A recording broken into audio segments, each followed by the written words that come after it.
तो राजकुमारी जहां की वो राजकुमारी है, वैसा ही उसका क्या हो जाया करता था नाम। तो जोधपुर की राजकुमारी, आई बात समझ में? तो मानी बाई या जोधाबाई की शादी किससे हुई? उसके बेटे का नाम, उसकी उपाधि। इसलिए जब भी मूवी आती है, सीरियल आता है, तो उससे पहले 4 लाइनें लिखी आती है कि इसका इतिहास के साथ कोई लेना देना नहीं है। इसका इतिहास के साथ कोई भी लेना देना। यदि इतिहास या वर्तमान के किसी भी पात्र के साथ में इनका संबंध पाया जाता तो उसे केवल और केवल संयोग अथवा कोइंसिडेंस समझा जाना चाहिए। वो साफ साफ लिखते हैं।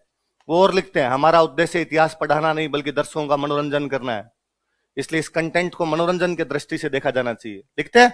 एक लास्ट में लाइन और लिखते हैं, आप सुनते नहीं, कि इतिहास पढ़ना हो तो स्प्रिंग बोर्ड जाना पड़ेगा, है ना।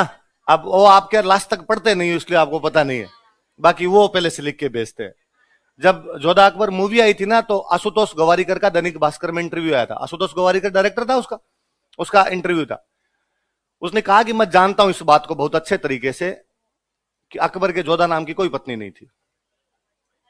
मैं इस बात को भी जानता हूं कि जो इस नाम की राजकुमारी है वो जयपुर की थी नहीं। मैं इस बात को भी जानता हूं कि इस नाम की राजकुमारी की शादी जहांगीर के साथ हुई थी। मैं इस बात को भी जानता हूं कि अकबर की शादी जिस राजकुमारी के साथ हुई थी उसका नाम कुछ अलग था। पर उसने कहा कि के आसिफ ने जब मुगले आजम बनाई थी, मुगले आजम भारतीय सिनेमा का कल्ट है ना, क्लासिक सिनेमा हो, और उसके अंदर मुगले आजम के अंदर अकबर की पत्नी का नाम दिखाया हुआ है जोधा। और मुगले आजम इतनी ज्यादा हिट हुई कि भारतीय दर्शकों के मन के अंदर यह बात घर कर गई है। इसलिए यदि मैंने मेरी मूवी का नाम चेंज किया और अकबर हरखा कर दिया तो लोग देखने नहीं आएंगे। मेरा उद्देश्य पैसे कमाना है, आप लोगों को हिस्ट्री पढ़ाना नहीं है। मैं जानता हूं हिस्ट्री क्या है, पर मैं आपको क्यों बताऊं? मैं आपको वही बताऊंगा जिससे मुझे पैसे मिल सकते हैं। पैसे इससे मिलते हैं, मैं इससे पैसे कमा लूंगा। उसका साफ साफ इंटरव्यू था, एकदम क्लियर कट उसने सारी बातें लिखी थी। विवाद की कोई स्थिति नहीं। मैं कहीं नहीं कह रहा कि मैं इतिहास पढ़ाने जा रहा हूं। मैंने कहानी उठाई, ये कहानी मेरी कल्पना है। यदि इस कहानी के पात्र कहीं से मिलते हैं तो ये संयोग है, इसके अलावा और कुछ भी नहीं। तो आज के बाद में जब भी ऐसी कोई चीज देखो तब इस बात को अपने याद रखना, याद रह जाएगी बात। और वैसे भी बॉलीवुड वालों से कभी हिस्ट्री की कल्पना करनी भी नहीं चाहिए। आप यदि ये सोचो कि अपना बॉलीवुड आपको हिस्ट्री पढ़ा देगा तो आप गलत फहमियों के शिकार हो। बॉलीवुड हिस्ट्री का बलात्कार करता है, इसके अलावा कुछ नहीं। बॉलीवुड ने हिस्ट्री पे जितनी मूवी बनाई उतनी वाहियात, मतलब इतनी भोंडी मूवी है जिसकी हद नहीं। सबसे भयंकर उदाहरण तो यह है कि आज के कई साल पहले महाराणा प्रताप पर एक सीरियल बना था। तो महाराणा प्रताप के सीरियल का जब ट्रेलर जारी किया गया, ट्रेलर होता है, तो ट्रेलर जारी किया गया, तो ट्रेलर के अंदर दिखाया गया कि महाराणा प्रताप ऊंट पर बैठ के और धोरों के बीच में दौड़ रहे हैं। चारों तरफ दोहरे दोहरे हैं मिट्टी के, और उनके दोहरे समझते हो, रेत के टीले, सैंड ड्यून्स, उनके बीच में महाराणा प्रताप ऊंट पे बैठे हुए और जोर जोर चिल्ला रहे, अकबर मैं आ रहा हूं, अकबर तू कहां है। लोगों ने किसी ने जाकर, मूर्ख, महाराणा प्रताप मेवाड़ का था, मेवाड़ का, और मेवाड़ में मिट्टी के दोहरे नहीं है। तो मेवाड़ में पहाड़ है, तो मेवाड़ राजस्थान में नहीं है? हाँ है राजस्थान में, तो राजस्थान में दोहरे नहीं है, मेवाड़ में पहाड़ है। और फिर उसका आगे बुंगड़ है। तीसरी क्लास का टाबर भी जानता है कि महाराणा प्रताप के पास में घोड़ा था और घोड़े का नाम, तो ऊंट पे कैसे बिठा सकते हो? उनका यार हमने देखा दोहरे हैं तो दोहरों में तो ऊंट पे बैठेगा, कभी कभी यूं घोड़ा ले लेता होगा। फिर उन्होंने ट्रेलर वापस रद्द किया, दोबारा ट्रेलर जारी किया, और उसके बाद महाराणा प्रताप इस बार घोड़े पे बैठे हुए थे और पहाड़ों के अंदर दौड़ रहे थे। आप सोचिए, एक सीरियल जब बनता है तो कम से कम उसके 100-150 एपिसोड की कल्पना की जाती है। एक आदमी जिसने ये इमेजिनेशन किया होगा कि 100 एपिसोड में क्या क्या दिखाएंगे, उस आदमी को यह तक नहीं पता कि मेवाड़ की ज्योग्राफिकल कंडीशन कैसी है। उस आदमी को यह तक नहीं पता कि मेवाड़ में घोड़े होते हैं, ऊंट होते हैं, और आप उनसे यह उम्मीद करते हो कि वो हिस्ट्री की मूवी बना देंगे। सबसे बुरी मूवी कोई है तो वह है बाजीराव मस्तानी। मतलब मैं हिस्ट्री का स्टूडेंट हूं, मैं पिछले 10 साल से हिस्ट्री जीता हूं। मैं पहले साइंस का स्टूडेंट था, मैं जब हिस्ट्री पढ़ने लगा तब मुझे लगा कि अपना जन्म इसके लिए हुआ है, और अब अपने एकदम सही ट्रैक पे आए हैं। पहले वो फालतू में फिजिक्स केमिस्ट्री पढ़ रहे थे अपने, मतलब मुझे पहले दिन से वेरी फर्स्ट डे से मैं दिलीप सर के पास क्लास लेने के लिए, उस दिन मुझे एहसास हुआ, अरे तू इसके लिए पैदा हुआ है, तू कहां भटक गया था उधर साइंस वाइंस के अंदर। बाजीराव मस्तानी जब आने वाली थी, दिलीप सर हमें हमेशा क्लासों के अंदर कहा करते कि मूवी देखनी चाहिए खूब सारी। हालांकि दिलीप सर ने खूब पढ़ाई की बातें भी की, पर हमने वो सुनी, उधर वाली सुनी।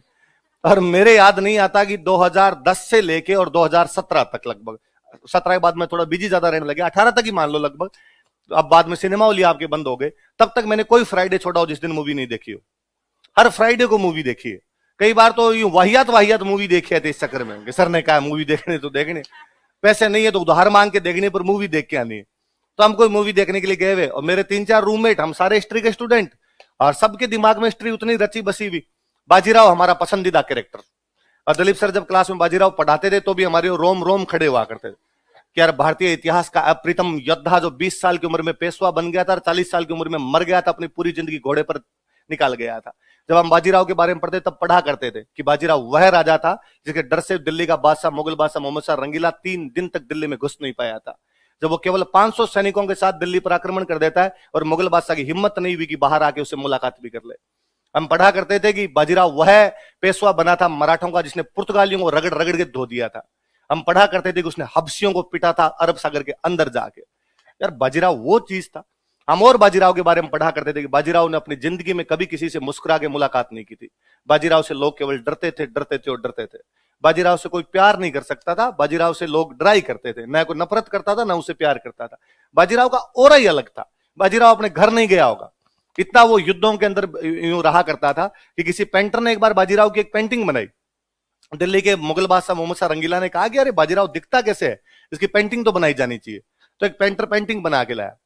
पीछे एक सीन है जिस सीन के अंदर युद्ध खत्म हुआ है, सूरज भगवान ढल रहे हैं, युद्ध समाप्त होता जा रहा है, युद्ध समाप्त हो गया, घायलों को उठा उठा के लेके जा रहे हैं। ये तो बैकग्राउंड है। आगे का सीन के अंदर मेन पेंटिंग के अंदर बाजीराव घोड़े पे बैठा हुआ है। घोड़े की जो रस्सी है, जो लगाम है, वो उसने अपने दोनों पैरों के बीच डाल रखी है। इसका मतलब थक गया, अब उसकी लगाम पकड़ने की हिम्मत नहीं, वो सुस्त सा बैठा हुआ है।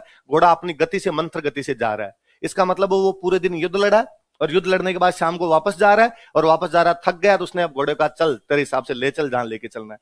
उसके एक हाथ में गेहूं के कुछ दाने हैं और दूसरे हाथ से उन गेहूं के दानों को मसल रहा है। इसका मतलब है युद्ध खत्म होने के बाद में उसे एहसास हुआ कि मुझे भूख भी तो लगी है। उसे याद आया कि अब क्या किया जाए, तो उसे याद आया कि मेरे जेब के अंदर कुछ गेहूं के दाने पड़े हैं, ये मसल के रगड़ के खा लेता हूं, थोड़ी भूख तो मिटेगी, कैंप में जाके मैं मेरा खाना खा लूंगा।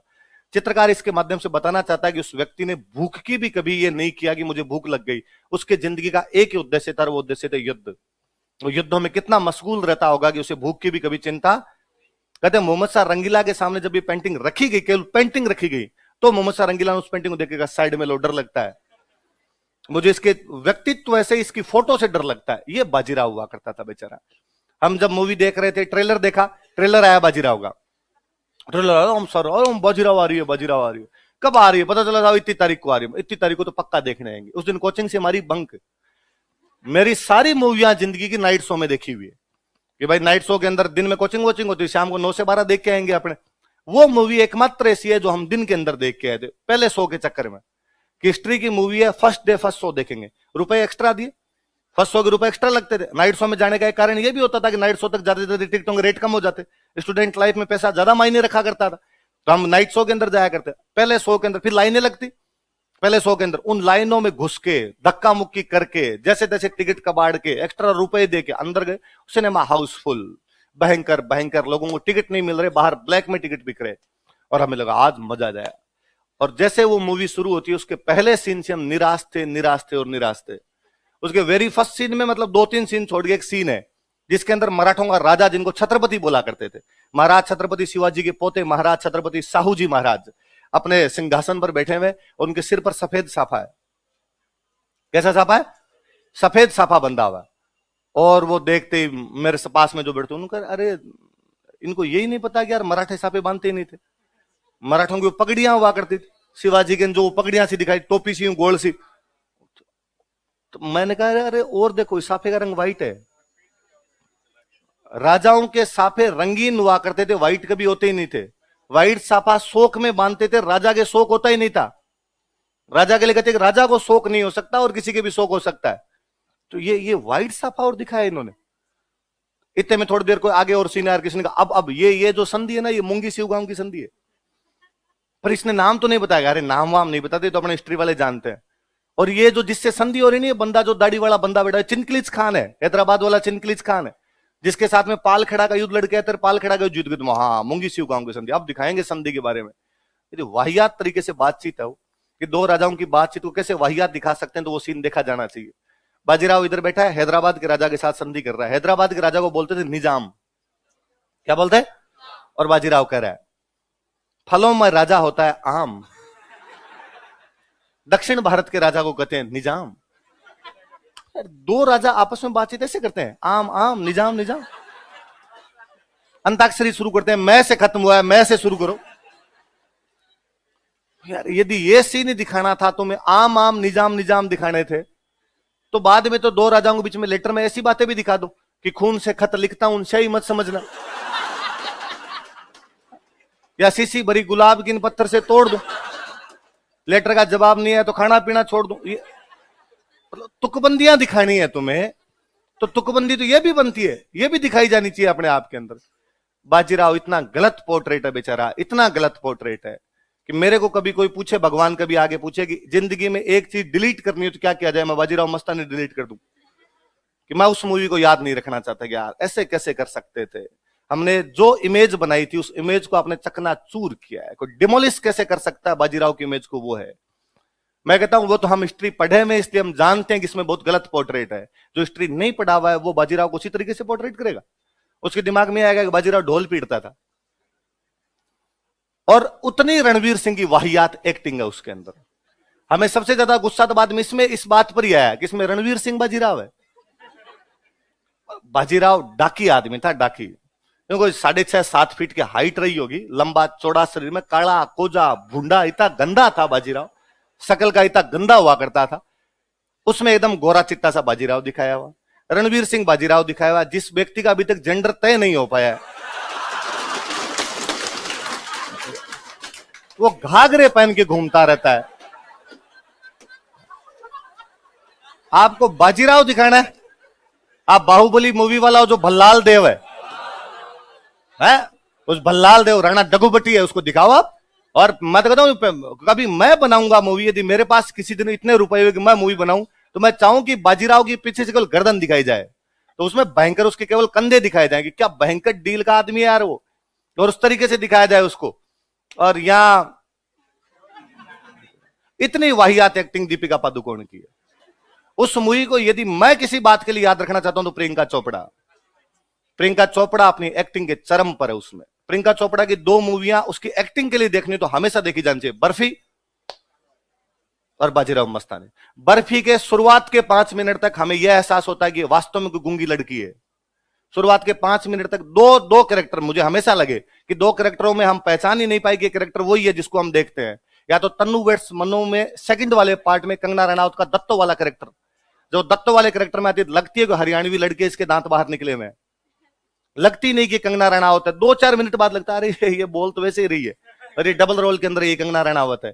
या आप काशीबाई देखिए, उसमें जो बाजीराव मस्तानी है उसमें जो काशीबाई का कैरेक्टर है, और मैं तो कहता हूं उसके डायलॉग मत सुनिए, उसकी केवल आंखें, तो टपकता है एक्टिंग उसकी आंखों से। वो जब बोलती है, जब वो चलती है, जब वो देखती है, तो लगता है कि पेशवन ऐसी होती होगी। तो उस मूवी का नाम काशीबाई किया जाना चाहिए। उस मूवी में इन दोनों जमूरों को बाहर निकाला जाना। तो आपको कभी मूवी देखने तो इनके सीन डिलीट कर करके देखना, और जहां जहां पे प्रियंका चोपड़ा है वहां वहां पे रोक रोक के पोज कर करके देखना। उसने क्या एक्टिंग किया है उस मूवी के अंदर, नेशनल अवार्ड मिलना चाहिए था उसको, पर अपने भारत है। ऐसी एक और वाहियात मूवी हिस्ट्री के मोहनजोदड़ो, मैं उस दिन तो मैं खून के आंसू रोया हूंगा। मतलब एंशियंट शुरू, भारत का इतिहास शुरू होता है सिंधु घाटी सभ्यता से। तो 6ठी क्लास में भी जब हिस्ट्री बच्चा पढ़ता है तो उसको सिंधु घाटी सभ्यता पढ़ाई जाती है। सिंधु घाटी सभ्यता 3 मुख्य लक्षणों पर आधारित है।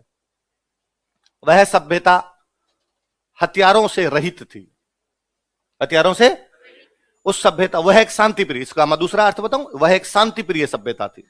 कैसे? तो हमें उस सभ्यता में कहीं से भी हथियार नहीं। इसका कंक्लूजन आगे यह है, इसका मतलब है कि उस समय क्षत्रियों का राज नहीं था, या तो ब्राह्मण राजा रहे होंगे या वैश्य राजा रहे होंगे, या तो व्यापारी राजा रहे होंगे या कौन रहे होंगे, ब्राह्मण। इतिहासकार कहते हैं ब्राह्मण कैसे, तो कहा हमें जगह जगह से मूर्तियां मिलती है, जगह जगह से हमें स्नानागार जैसी चीजें मिलती है जहां पे यज्ञ टाइप की कुछ चीज करते होंगे, अग्निकुंड मिलते हैं। इतना ज्यादा धार्मिक महत्व यह बताता है कि राजा कोई ना कोई ब्राह्मण है, राजा क्षत्रिय नहीं। दूसरा, व्यापार वाणिज्य उनका इतना बड़ा था कि वो मेसोपोटामिया और मिस्र से सामान मंगवाते थे, वहां सामान भेजा करते थे। यदि कोई राजा वहां तक सामान भेज रहा है और वहां से सामान मंगा रहा है, इसका मतलब राजा व्यापारी है। राजा कौन है?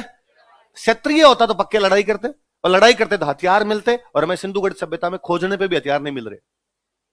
बाकी चीजें मिल पा रही है। हाँ, कभी मिल जाएंगे हथियार, हिस्ट्री चेंज हो जाएगी, हिस्ट्री कभी भी एक रूप के अंदर नहीं रहती, उसका पुनर्लेखन होता रहता है। पर अभी तक का ज्ञात डाटा यह कहता है, एक डाटा यह कहता है कि सिंधुगढ़ सभ्यता मातृ प्रधान थी।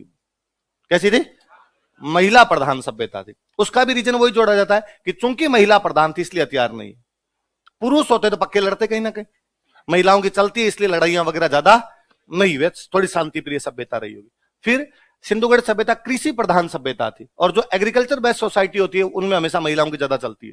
पुराने टाइम में दो सोसाइटी होती थी, या तो पशुपालन या एग्रीकल्चर। यदि पशुपालन सोसाइटी है तो पुरुष प्रधान है, यदि कृषि वाली है तो वो कैसी होती थी? महिला प्रधान। वो पूरी कृषि वाली सभ्यता हुआ करती थी, इसलिए हम मानते हैं कि सभ्यता थी महिला प्रधान। तीसरा एक बड़ा फैक्ट ये पढ़ते हम कि वह सभ्यता व्यापार वाणिज्य करती थी, व्यापार वाणिज्य जलमार्ग से करती थी। कहां से कर रही थी? क्योंकि भारत में बाद के काल में जलमार्ग से व्यापार नहीं है, सिंधुगढ़ सभ्यता में जलमार्ग से हमारा व्यापार है। और जलमार्ग से व्यापार करने के लिए हमारा सबसे मुख्य बंदरगाह जो था वो था लोथल। कौन सा बंदरगाह था? और एक उधर पाकिस्तान की साइड में एक बंदरगाह था सूत कांगेडोर। हमारे दो मुख्य बंदरगाह थे, एक तो लोथल था, एक कौन सा था? ये बड़ी बड़ी सी बात है, ये छठी क्लास के एनसीईआरटी में, तीनों बातें छठी क्लास के एनसीईआरटी में। वो मूवी इन तीनों बातों को उल्टा खड़ा कर देती है। उस मूवी में हर तीसरे मिनट के अंदर हथियारों की खरीद फरोख्त है। हर तीसरे मिनट में हथियार खरीद रहे हैं, हथियार बेच रहे हैं। हर तीसरे मिनट में किसी ना किसी आदमी का मर्डर है। पहली वाली बात गलत कि सिंधुगढ़ सभ्यता शांतिप्रिय सभ्यता थी। उस मूवी के अंदर महिलाएं इतनी बेचारी दिखाई हुई, इतनी बेचारी दी हुई कि आए वो थप्पड़ मार मार के जाता है। और उस मूवी का सबसे बड़ा प्लॉट यही है कि उस महिला को और ब्राह्मण को तंग किया जाता है। वो लास्ट तक चुप रहते हैं, ब्राह्मण लास्ट के अंदर बोलता है। उस मूवी में एक सीन है जिसमें ईरान का एक व्यापारी मोहनजोदड़ो के राजा से बात करता है, और बात करता तब कहता है कि राजा हमारा हिसाब करो, मेरे पैसे दो, मैंने तुम्हें हथियार दिए हैं, तुम मेरा पैसे नहीं दे रहे हो, क्यों? मुझे वापस मेरे ईरान जाना है और धोलावीरा में मेरा जहाज खड़ा खड़ा मेरा इंतजार कर रहा है। मुझे लगा जब धोलावीरा बंदरगाह ही नहीं था तो जहाज कैसे आया? इतना तो दिमाग लगाता कि बंदरगाह पे जहाज खड़े होते थे, धोलावीरा कच्छ के रण में पड़ा है, वहां पर जहाज कहां से लाए तुम? छठी क्लास के बच्चे से पूछ लेते कि बंदरगाह कौन सा था तो वो लोथल बताता तुम्हें, तो डायलॉग तो कम से कम सही करवाते कि हमारा जहाज लोथल खड़ा है, पैसे दो, लोथल से वापस जाना हमें। तुम धोलावीरा कैसे पढ़ा सकते हो? पर चूंकि हम कुछ ही नहीं कर सकते, क्योंकि शुरुआत में वो लाइनें आती है कि हमारा इतिहास के साथ कोई भी लेना देना, ये कल्पनाओं पे आधारित है। कल्पनाएं तो कुछ भी हो सकती है, कल्पनाओं के आधार पे कुछ भी बनाया जा सकता है। तो वो सीधी सी बात है भाई। और वो मैंने महाराणा प्रताप वाली बात बताई कि भाई बाहर वाले लोगों को हमेशा लगता है कि राजस्थान के अंदर क्या है? दोहरे। तो ये मैं और जोरदार बात बताऊं आप, राजस्थान से बाहर के लोगों को ये लगता है कि पूरे राजस्थान में दोहरे हैं, कि पूरे राजस्थान में दोहरों के अलावा और कुछ भी। मैं अभी बीच में एक दिन अभी क्लास नहीं ली थी, मैंने मंडे को नहीं आया था, सैटरडे को, मंडे कौन से एक दिन है ना क्लास नहीं ली, तो मंडे को जिस दिन क्लास नहीं ली थी तो मैं सिवाना शादी में गया हुआ था। एक वहां हम जिस होटल के अंदर रुके हुए थे तो हमारे साथ में आपने सोशोलॉजी सर पढ़ाते हैं, सोशोलॉजी के सर है, बिहार के हैं वो सर, है ना, बिहार में डिप्टी है वो सर। इस बार वाले में उनका उधर सिलेक्शन हुआ था, अपने जैसे आरपीएस होता है उधर वो जो बिहार सर्विस है तो उसके अंदर है, ज्वाइनिंग वाइनिंग आनी है तो वो अभी तक अपने यहाँ पर पढ़ाते हैं। वो हमारे साथ शादी में गए हुए थे। सुबह हम अलग अलग रूम के अंदर सो रहे थे, सुबह वो मेरे वाले रूम में चाय वाय पी रहे थे तो उधर ही आ गए। तो उन्होंने मैंने पूछा और सर कैसा लग रहा है हमारे इधर पश्चिमी राजस्थान के अंदर आके? उनके बहुत ही अच्छा लग रहा है। और मुझे बड़ा अचंभा हुआ सर, मैंने सुबह उठते ही जब होटल की खिड़की खोली तो मुझे पहाड़ दिखे। पहाड़ है, मुझे लगा 56 की पहाड़ियां जिनमें दुर्गादास राठौड़ और चंद्रसेन राठौड़ अपना पूरा जीवन काट गए थे। ये पीपलुंद, काणुजा, सिवाना, भद्राजून है जहां पर एक आदमी ने अकबर के खिलाफ लड़ाई लड़ने के लिए स्थान चुन लिया था। ये वो स्थान है जहां पर शेरशाह सूरी के हमले से बचने के लिए मालदेव यहां पर आके बैठता है, क्योंकि मारवाड़ के राठौड़ों की। पर एक सामान्य व्यक्ति नहीं, एक पढ़ा लिखा आदमी भी इस बात का नहीं पता इन सर को कि यहां पर पहाड़ है। कारण है कि राजस्थान से बाहर परसेप्शन ही, उन सर की गलती नहीं है, राजस्थान से बाहर का परसेप्शन यही है कि राजस्थान में पूरे में दोहरे है। हम हमेशा हंसते थे कि दिल्ली के अंदर जब रहा करते और किसी दोस्त के पास जाते और वो दोस्त यदि राजस्थान का नहीं बाहर का है और उसको जैसे पता चलता आप राजस्थान के हो, पहले तो पानी पिलाया आपको, उसको लगे तुम जलम जलम के प्यासे हो, पानी तो क्या ही देखा होगा तुमने, भैया पानी लेंगे, अरे पानी पिया हुआ है यार हमारा, पानी लेंगे। दूसरी बात और गजब की बात कहूं, पूर्वी राजस्थान के लोगों को यह लगता है कि पूरे पश्चिमी राजस्थान में दौरे हैं, या उनको और अच्छे से लगता है कि जैसलमेर बाड़मेर में दौरे हैं। एक दौरा नहीं जैसलमेर बाड़मेर में, राजस्थान में दौरे चूरू, हनुमानगढ़ और बीकानेर में है।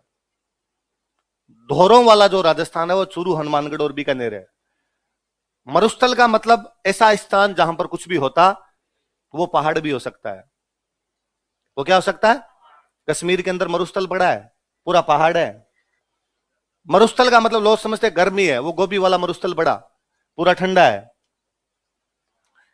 जैसलमेर में धोरे फेमस हो गए, कई चीजों का लेनिया होता है, लोग जाने लग जाते हैं इसलिए फेमस हो जाते हैं। बल्कि जैसलमेर जैसे धोरे चूरू के गांव गांव में है। मैं तो हमेशा कहता हूं कोई फतेहपुर से आगे निकल जाए, जयपुर से बीकानेर जाए और फतेहपुर से आगे निकले, रोड के दोनों साइड में पहाड़ से ऊंचे ऊंचे धोरे खड़े हैं। वो रोड के दोनों साइड में है कि मतलब इतनी वहां पे यातायात है, उसके बावजूद उड़ नहीं रहा है वो धोरा। तो यदि टिपिकल गांव के अंदर देखा जाए तो पहाड़ से भी ऊंचे ऊंचे धोरे दिखेंगे आप। जैसलमेर बाड़मेर मैदानी मरुस्थल है। कैसा मरुस्थल है? मैं हमेशा एक बात मेरे दोस्तों को और कहता रहता हूं, यदि किसी को गाड़ी चलानी सीखनी हो तो जोधपुर से बाड़मेर वाली रोड पे बढ़े। नाक की डंडी की सीध में है, मोड़ नाम की चीज नहीं है, मैदान है। इसलिए 5 किलोमीटर दूर तक तो आपको दिख रहा है कि कौन आ रहा है कौन जा रहा है। ये हमारे वाली रोड खाली रहती है, बीकानेर वाली रोड भी खाली रहती है, पर हमारे रोड में चक्कर है, घुमाव है। घुमाव आएंगे, बीच में दोहरे आएंगे, पशु अब घुमाव आया, अचानक आगे कोई पशु आ गया, अब गाड़ी भिड़ जाएगी। तो इसलिए इस रोड पे जब भी जाते हैं घर वाले हमेशा कहते हैं शाम को मत आया करो रे, रोज घूमते हैं, गाय घूमते हैं, भीड़ बुढ़ा जाओगे कहीं पर। इस रोड पे जाओ, देखे 5 किलोमीटर दूर तक तो दिखता है क्या आगे आगे, ना बंदा ना बंदे दी जात। आप कभी फसलों वाले टाइम में जैसलमेर की तरफ निकल जाओ, इधर पोखरण वाले बल से इधर निकल जाओ, आपको लगे आप कर्नाटक की किसी घाटी के अंदर है। 20-20 किलोमीटर तक जीरा है, लगातार जीरा जीरा जीरा जीरा, जीरे के फसल, हरियाली हरियाली हरियाली हरियाली। आप इन दलीप सर के गांव की तरफ इधर चले जाओ, अनार है, इतने अनार है कि हर साल तो हम कोचिंग में 2-3 बार खा लेते हैं। कोई 100 गाड़ियां भर भर के इनके गांव से अनार के यहां पे बिकने के लिए आती है। थोड़ा सा इनके गांव से और उधर की तरफ निकलो, आजकल लोगों के अंजीर हो रही है, अंजीर। मैं कहूं यहां उपजेगी थोड़े दिनों में केसर, ये केसर लगाएंगे, अभी तो 1-2 गांव के अंदर ही केसर लगाएंगे। और वो मैंने किसी क्लास में बताया था, स्टूडेंट खड़ा और उसने कहा हमारे अंगूर है सर। मगर इतने साल बडको ने पीलू खा खा के टाइम पास किया है ना। तो पूर्वी राजस्थान वालों, यदि तुम्हारे दिमाग में हो कि इधर वाले के अंदर केवल दोहरे हैं, तो ये भी नहीं है। दोहरों वाला राजस्थान जो है वो कौन सा है? चूरू, बीकानेर और हनुमानगढ़, ये वाला जो बेल्ट, या नागौर वाला जो बेल्ट इधर से लगता हुआ, चूरू बीकानेर के लगता हुआ जो बेल्ट है। जैसलमेर बाड़मेर मैदानी मरुस्थल है। चंद्रसेन के पास दोहरे होते, चंद्रसेन की लड़ाई और ज्यादा अच्छी होती। मैंने लिखा है कल, ड्रॉबैक लिखवाया कि उसके पास मैदानी मरुस्थल है। कैसा मरुस्थल है? प्लेन डेजर्ट पड़ा था, उसके पास मैदान पड़ा था। मैदान के अंदर कैसे लड़ सकते हो यार? मैदान में दिखते हो ना आप, छुपने की जगह कहां पे? आपके पास पहाड़ हो छुप सकते हो, दोहरे हो छुप सकते हो, मैदान के अंदर छुपने की जगह आपके पास है। मैदान में आपको लड़ना ही पड़ेगा, लड़ने में दुश्मन की सेना ज्यादा तो आपको पीछे हटना पड़ेगा, और इसके अलावा आपके पास कोई भी इलाज पहले बड़ी बात। तो अब ये जो बात थी, आज के बाद मूवी देखो तब ये मत करना कि नहीं सर मैं क्या ये लाइन लिखवा देता हूं, फिर कोई बच्चा बाहर आ कहता है सर मुझे लगता है आज आपने थोड़ा गलत लिखवाया। हालांकि आपको आती है सर हिस्ट्री, पर हो सकता है सर कभी कभी सुबह सुबह दिमाग खराब हो, आप रात को लेट सोए हो आप कोई, है ना। तो सर ये अकबर नहीं था क्या? नहीं था सर, था सर। आप वापस देखना है बात, मूवी देखना सर। आप मूवी नहीं देखनी, अपने हिस्ट्री की बुक ये कहती है, मूवी ये बातें कुछ भी बताती है, उससे अपने को लेना देना। चलो एक राजा मत चेंज करना, बिना राजा चेंज के हेडिंग डालो, लिखो कल्ला राय मलोत।